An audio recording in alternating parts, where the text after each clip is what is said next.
பரிசுத்த வேதாகமம் பழைய ஏற்பாடு யோபுவினுடைய சரித்திரம் 21ஆம் அதிகாரம். யோபு பிரதியுத்தரமாக, என் வசனத்தை கவனமாய் கேளுங்கள், இது நீங்கள் என்னை தேற்றரவு பண்ணுவது போல இருக்கும். நான் பேசப் போகிறேன், சகித்திருங்கள். நான் பேசின பின்பு பரியாசம் பண்ணுங்கள். நான் மனுஷனை பார்த்தா அங்கலாய்க்கிறேன், அப்படியானாலும் என் ஆவி விசனப்படாதிருக்குமா? என்னை கவனித்து பாருங்கள், அப்பொழுது நீங்கள் பிரமித்து உங்கள் வாயை கையால் பொத்திக் கொள்வீர்கள்.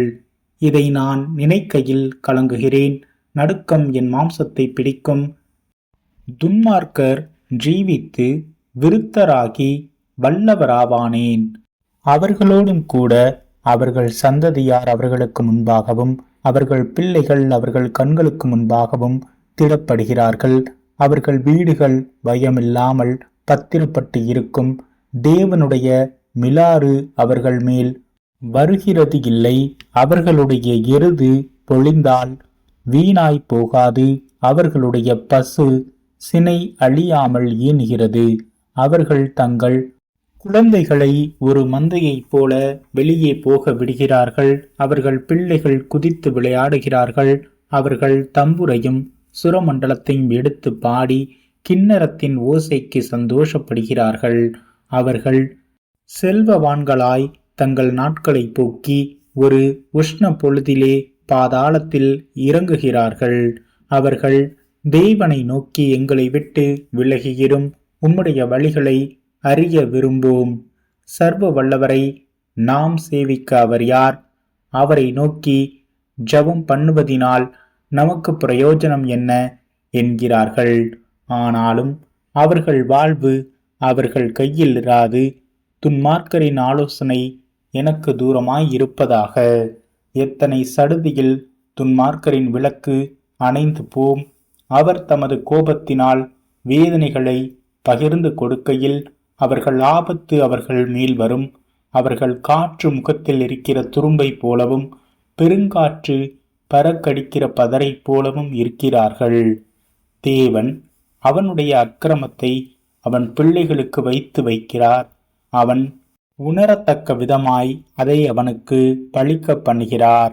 அவனுடைய அழிவை அவனுடைய கண்கள் காணும். சர்வ வல்லவருடைய உக்கிரத்தை குடிப்பான். அவன் மாதங்களின் தொகை குறுகப்படும் போது அவனுக்கு பிற்பாடு அவன் வீட்டை பற்றி அவனுக்கு இருக்கும் விருப்பம் என்ன? உயர்ந்தோரை நியாயம் தீர்க்கிற தேவனுக்கு அறிவை உணர்த்த யாரால் ஆகும்?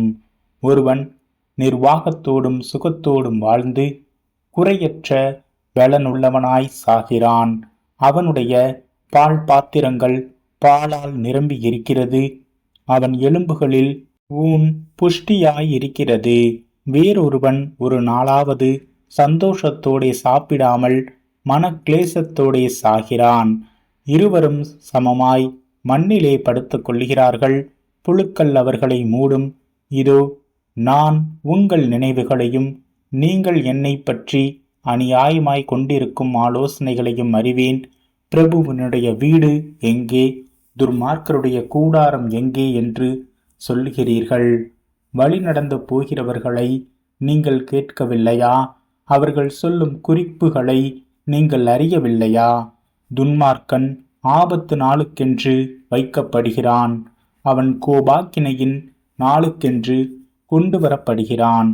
அவன் வழியை அவன் முகத்துக்கு முன்பாக தூண்டி காண்பிக்கிறவன் யார்? அவன் செய்கைக்கு தக்க பலனை அவனுக்கு சரி கட்டுகிறவன் யார்? அவன் கல்லறைக்கு கொண்டு வரப்படுகிறான். அவன் கோரி காக்கப்பட்டு இருக்கும்.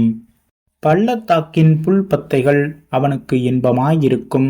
அவனுக்கு முன்னாக எண்ணிறந்த ஜனங்கள் போனது போல அவனுக்கு பின்னாக ஒவ்வொருவரும் அவ்விடத்துக்கு செல்லுவார்கள். நீங்கள் வீணான ஆறுதலை எனக்கு சொல்லுகிறது என்ன? உங்கள் மறுமொழிகளில் உண்மைக்கேடு இருக்கிறது என்றான்.